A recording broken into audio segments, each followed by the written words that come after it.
Me tira uma dúvida, você sabe o que é isso daqui? Um celular?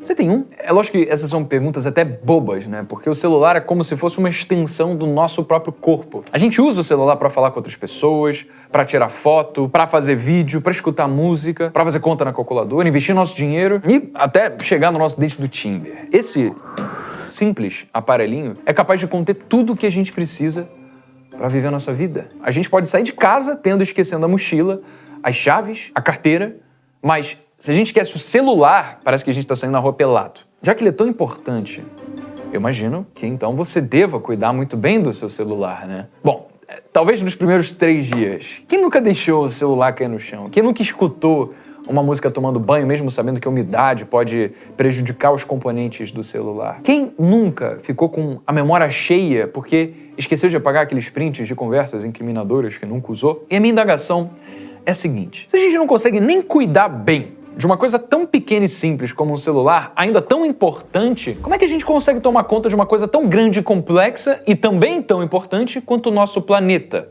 Você deve saber, mas a cada dia que passa, a gente está cada vez mais modificando a Terra e consumindo os recursos limitados do nosso planeta. E muitas vezes fazendo isso de forma insustentável. Inclusive, um dos efeitos mais conhecidos, depois da segunda revolução industrial, foi o aumento na emissão de gases estufa na atmosfera, aqueles que retêm calor dentro da nossa atmosfera. Isso pode promover queda de geleiras, dizimar fauna e flora, uma série de encadeamentos negativos globais que mostram quão importante é a gente cuidar bem da nossa casa. Afinal, os impactos ambientais causados pelo homem, eles são bem visíveis. A interferência insustentável humana no meio ambiente reflete nas nossas vidas, com mudanças climáticas, escassez hídrica, alterações bruscas de temperatura e até baixa produtividade agrícola. No longo prazo, as consequências de tudo isso não são agradáveis. Tá, mas o que tudo isso tem a ver com o título O Grande Reset Econômico Mundial? Você provavelmente já deve ter ouvido o termo reset antes. Esse termo surgiu junto com a criação dos primeiros computadores. Quando os computadores davam algum problema, o operador poderia resetar o sistema, zerando algumas configurações que atrapalhavam o perfeito funcionamento do sistema. Sabe quando o seu celular trava e você precisa segurar alguns botões para ele resetar e voltar de volta ao normal? É tipo isso. Hoje, o termo está sendo empregado, reset, para se referir à economia mundial, já que a maneira como a gente impacta o meio ambiente para produzir está causando problemas em uma proporção que, se a gente não atuar agora para resolver ou minimamente diminuir esse impacto na sociedade, a gente pode chegar em um ponto em que os danos vão ser irreversíveis. Um ponto em que não há possibilidade de reset. Mas, diferentemente de um celular, que a gente pode comprar um novo caso o antigo fique com a bateria viciada, ou então que a umidade da gente tomar banho ouvindo música prejudique os componentes, como é que seria então possível conseguir um novo planeta pra gente continuar a viver? Eu não sei você, mas particularmente eu não consigo vislumbrar um mundo onde, a não ser que cheguem aliens que consigam nos transportar pra tal planeta, ou a não ser que o Elon Musk comece a levar a gente aí pra Marte, isso não vai ser possível tão cedo. Então,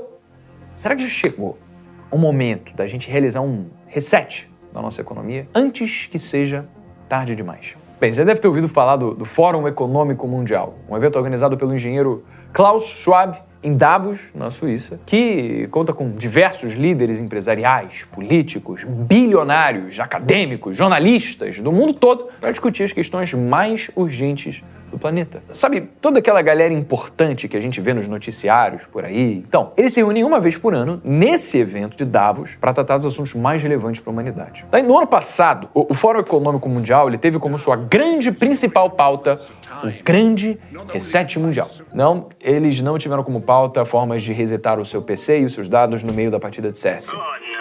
Mas também não é para ficar tão calmo assim, porque esse negócio de Grande Reset Mundial é uma coisa séria. O Reset Mundial, no encontro de Davos, gerou tanta repercussão que começaram a surgir teorias da conspiração, caracterizando isso como um plano que foi arquitetado para nos tornar reféns de reptilianos. Ou então, que o vírus da Covid-19 foi criado por um grupo para, inclusive, agilizar o Grande Reset. Ou até mesmo você que está assistindo esse vídeo e não é inscrito no canal e deu um like, a conspiração é que suas chances de enriquecerem vão ser reduzidas em 89%, dizem os estudos. Tá, talvez essa última seja não uma teoria da conspiração, simplesmente um fato matemático. Mas, se a gente não vai se tornar escravos de reptilianos, então, o que esse plano realmente propõe? A ideia óbvia do grande reset econômico é resolver problemas econômicos, sociais e questões relacionadas à sustentabilidade. E para fazer isso, seria utilizado a recuperação dos países da crise da Covid-19 para que a gente consiga acelerar a mudança para um mundo mais sustentável, com uma consciência social e uma sociedade mais justa e menos desigual. Mas como assim, né? Como é que a gente vislumbra isso de fato? O grande reset é baseado em 3 componentes principais. O primeiro deles é direcionar o mercado para resultados mais justos. Então, o plano propõe que os governos de todos os países melhorem a gestão nas suas políticas de tributação de impostos e fiscalização desses tributos. Pensa que hoje, os impostos muitas vezes não são cobrados de forma justa. Existem grandes empresas com baixa tributação proporcional a outras pequenas empresas com alta tributação proporcional ao lucro gerado por essas pequenas empresas. Quer dizer que deveria ter mais ou menos imposto? Não, isso é indiferente. Só significa que talvez a gente não opere nas condições mais justas de tributação no mercado. E aí, a ideia é que, ao melhorar essa questão de gestão de tributação, os impostos podem ser cobrados, então, de forma mais justa. Imagina o seguinte cenário. A empresa chamada Limonada do João tem um faturamento de cerca de R$100 mil por ano. E a empresa Limonada do João tem somente 2 funcionários e tem menos de 2 anos de existência. Mas, apesar disso, ela todo ano paga em torno de R$65 mil de imposto para o governo. Considerando IRPJ, considerando benefícios como FGTS, Previdência Social e a série de outros impostos diretos e indiretos incorridos no dia a dia de uma empresa. Agora, já a empresa Lemonade Wave tem um faturamento de R$50 milhões por ano. Ela tem 1.500 funcionários e já conta com mais de 40 anos de existência. A Lemonade Wave, por outro lado, paga R$15 milhões por ano de imposto para o governo. Belo de uma grana, né? Isso é indiscutível. Mas vamos analisar melhor cada um dos casos. A Lemonade Wave paga cerca de 30% do seu faturamento em impostos para o governo. Já a empresa Limonada do João tem 65% das suas receitas utilizadas para pagamento de tributos. E agora eu te pergunto, o que você acha que faz mais falta para as empresas? Os 65 mil para a Limonada do João ou os 15 milhões para a Lemonade Wave, que já gera 50 milhões de receita por ano? Sim, naturalmente isso fica aberto à discussão, mas provavelmente, quem passa o maior aperto nessa situação é a empresa menor, já que sobram somente menos de R$40 mil para reinvestir no negócio, já que a empresa ainda precisa pagar os funcionários, pagar os fornecedores, conta de luz, água e os outros custos fixos, como aluguel e por aí vai. Esse pode até parecer um exemplo hipotético, mas a verdade é que no nosso país, que no Brasil, é mais ou menos isso que acontece. Uma pesquisa mostrou que microempresas no Brasil, que tendem a ter até algo em torno de 5 funcionários, em média pagam cerca de 65% do seu faturamento em impostos. Assim como a Limonada do João. Já médias e grandes empresas, assim como a Lemonade Wave, pagam somente cerca de 30% do seu faturamento em tributos. E é exatamente por causa disso que os idealizadores do grande reset querem resolver. Eles querem recriar a cobrança de impostos, mas agora de uma forma mais justa. E, além disso, eles também desejam atualizar e criar novas condições econômicas para o que eles chamam de Stakeholder Economy, que em tradução livre quer dizer economia das partes interessadas, vai. A Stakeholder Economy tem como objetivo combater a economia que a gente vive hoje, ou que pelo menos disse que a gente vive hoje. O que o Fórum Econômico Mundial diz que, no caso, hoje se chama de economia baseada no lucro, então Income Economy. A Stakeholder Economy, como na proposta, é um sistema econômico em que as empresas são direcionadas a servir os interesses de todos os stakeholders. Quem são os stakeholders? São as pessoas que estão diretamente ligadas aos processos da empresa, quaisquer que sejam. Eles podem ser clientes, podem ser fornecedores, colaboradores, acionistas, ou podem ser simplesmente comunidades locais que usufruem da empresa. Esse sistema tem o objetivo de incentivar empresas a criarem valor no longo prazo, ao invés de focar simplesmente em maximizar qualquer custo dos seus lucros no curto prazo, só para beneficiar um pequeno grupo de acionistas. Na prática, as medidas que são propostas pelos defensores do grande reset para que as empresas se enquadrem nesse tipo de capitalismo são medidas como reduzir a diferença salarial entre o CEO e o trabalhador. Afinal, hoje, um CEO de uma empresa listada na Bolsa Norte-Americana chega a receber em torno de 299 vezes mais do que a média dos seus funcionários. Outra coisa, garantir a segurança no local de trabalho, evitar brechas fiscais, também oferecer um bom atendimento ao cliente, envolver-se em práticas de marketing honestas, investir em comunidades locais, prevenir danos ambientais. Tudo isso é visto como possíveis formas de adequação ao stakeholder capitalism. Breno, mas como assim? Você quer dizer que as empresas não fazem isso? Você tá basicamente dizendo que você vai criar uma regra onde você vai dizer como que as empresas vão gastar o próprio dinheiro. Isso não é intervencionista demais? É? É por isso que é uma grande polêmica. E a gente nem ouviu ainda o segundo principal componente do Great Reset. O segundo principal componente é garantir que os investimentos realizados pelos governos promovam metas compartilhadas a cada um dos países e empresas, pautadas em igualdade e sustentabilidade. Como, por exemplo, redução na emissão de gases que agregam ao efeito estufa, ou então auxílios para a população mais pobre, taxação da elite mais rica e também implementação de subsídios ao uso de energia sustentável. A Comissão Europeia, por exemplo, revelou planos para um fundo de recuperação de 750 bilhões de euros com a implementação dessas mesmas medidas que eu acabei de falar. Os Estados Unidos, China e Japão também têm planos ambiciosos de estímulo econômico. A ideia é que, ao invés de utilizar esses investimentos, que podem ser tanto públicos quanto privados, para preencher os buracos no antigo sistema da economia movida por lucros, a gente deveria usar esse dinheiro para criar um novo sistema, um stakeholder economy, que seria mais equitativo e sustentável no longo prazo. Isso quer dizer, por exemplo, construir uma infraestrutura urbana verde, com ruas arborizadas, parques e transporte público elétrico de qualidade, incentivar empresas e, principalmente indústrias, a melhorarem o seu histórico de métricas ambientais, sociais e de governança corporativa. Por exemplo, incentivar as empresas a reduzir a utilização de combustíveis fósseis através de subsídios por uma pegada mais verde, ou até mesmo abater impostos de empresas que contribuem para instituições sociais de caridade, que têm impacto positivo na sociedade. Agora, a terceira e última grande prioridade da agenda do Grande Reset é aproveitar as inovações da quarta revolução industrial. A quarta revolução industrial é marcada pelo uso de tecnologias digitais, físicas e até mesmo biológicas em humanos e até robôs. Durante a crise da Covid-19, empresas, universidades e outras instituições se uniram para desenvolver diagnósticos, vacinas, para estabelecer centros de teste, para criar mecanismos para rastrear infecções e entregar até telemedicina. Imagina o que ia ser possível se esforços semelhantes fossem feitos em todos os setores, não só o da saúde. As propostas do Grande Reset aparentam ser de fato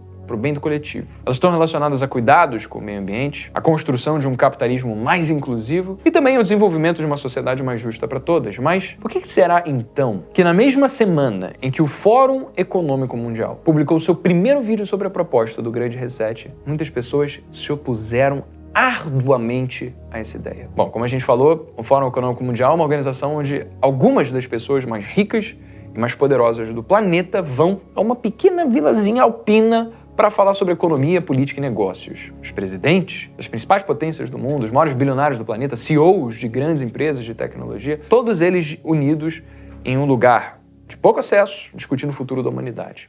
Isso gera uma grande tensão em algumas pessoas, assim como essas 60 mil que assinaram a petição nomeada como Stop the Great Reset, ou então Pare o Grande Reset. E não é pelo fato de todas as pessoas serem contra ideias como preservação do meio ambiente, melhorar condições de vida para as pessoas que trabalham, ou criação de um capitalismo mais consciente, não. Mas sim pelo fato de que essas pessoas querem entender por quais meios que esses bilionários e chefões do planeta Terra querem atingir esses fins.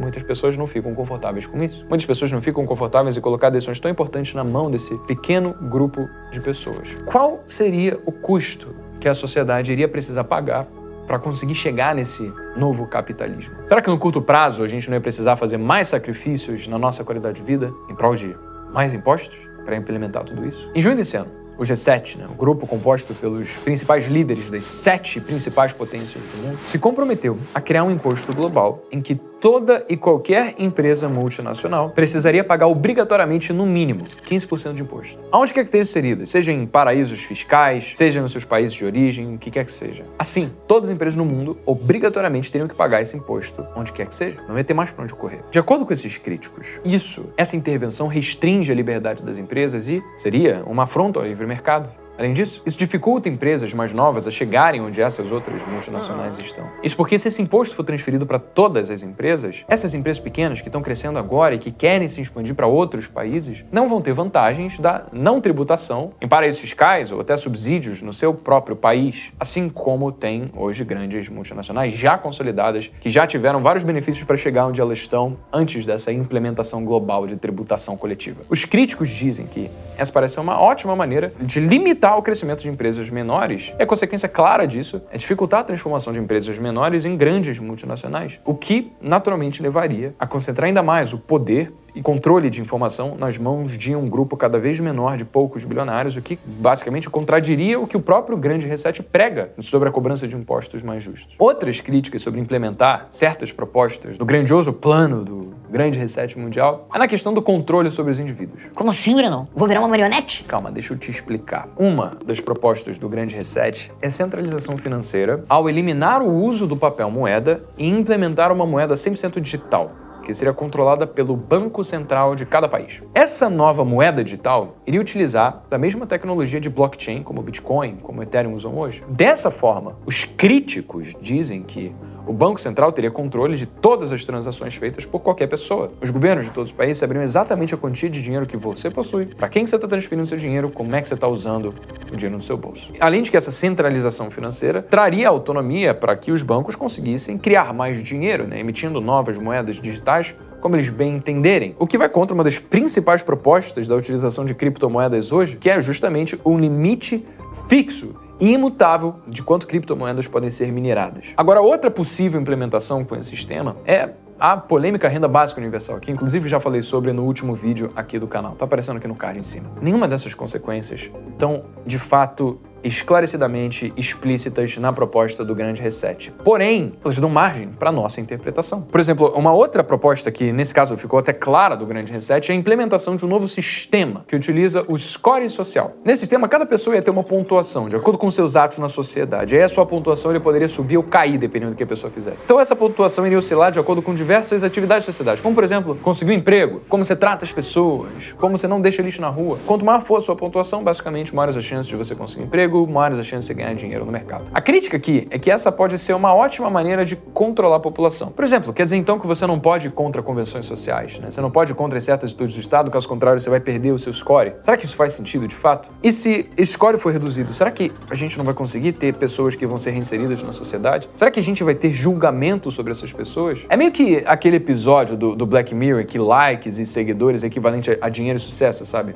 Então, eu particularmente achei um episódio meio perturbador. Agora, você pode estar pensando o seguinte: será que talvez então esse Grande Reset não seja tão bom assim? Nada mais do que uma forma de manipular a sociedade de forma mascarada em sustentabilidade, um mundo verde? Afinal, a grande discussão gira em volta do Grande Reset consistir em executar medidas através da submissão da sociedade ao maior controle do Estado e se basear ainda mais nos elites e interesses da elite global. Será que é isso mesmo? Bom, tem coisa que a gente precisa considerar. O Fórum Econômico Mundial ele não é como as Nações Unidas, o Fundo Monetário Internacional ou o Banco Mundial, que são as maiores instituições do mundo e que possuem grande importância para a nossa economia. Não existe nenhum tipo de eleição popular para definir quem vai ou não vai estar presente nesse fórum. Ainda, ele é uma instituição privada e não pode executar nenhuma das ideias sozinha. Precisaria do aval dos governos de diversos países, das empresas, que elegem seus governantes, que precisariam muitas vezes fazer plebiscitos para tomadas de decisão tão estratégicas e até mesmo tão radicais, como as que a gente está falando aqui. Então, a verdade é que ainda tem muita confusão sobre